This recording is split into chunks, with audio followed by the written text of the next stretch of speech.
pour la famille de Sophie Le Tan, CIST un rendez-vous à la fois difficile et dont elle espère beaucoup.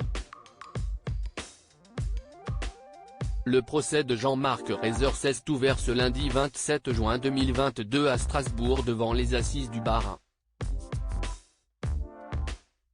L'homme, âgé aujourd'hui de 61 ans, comparaît pour assassinat.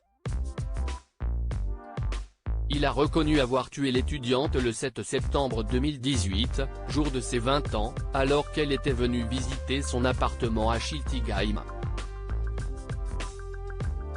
L'homme a admis partiellement les faits, mais nie la préméditation. Sur le plateau de l'émission de France 2 Ça commence aujourd'hui, Laurent, cousin du père de Sophie Le Tan, était venu se confier en 2021.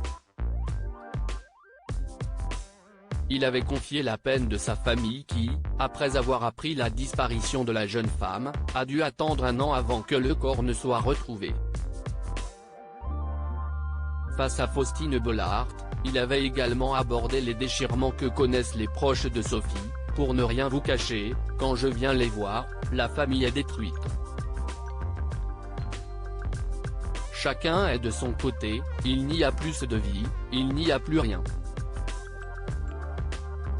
La psychologue de l'émission, Natacha Espier, avait rebondi sur cette remarque douloureuse, soulignant les explosions fréquentes des familles face au deuil, le chagrin ne rassemble pas forcément.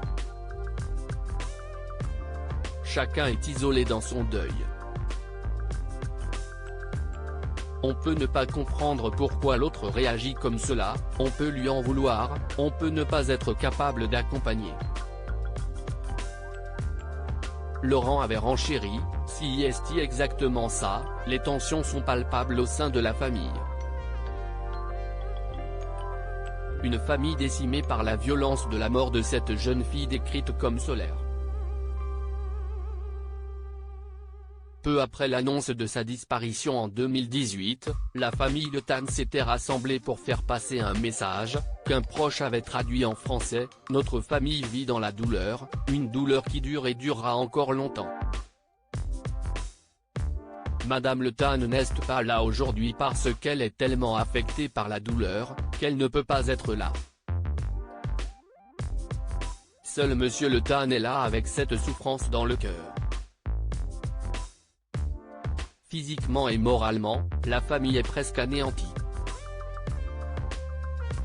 3 ans et demi plus tard, la plaie est toujours béante et la mère de Sophie Le Tan ne cesse d'effondrer à la vue de l'accusé, Jean-Marc Reiser.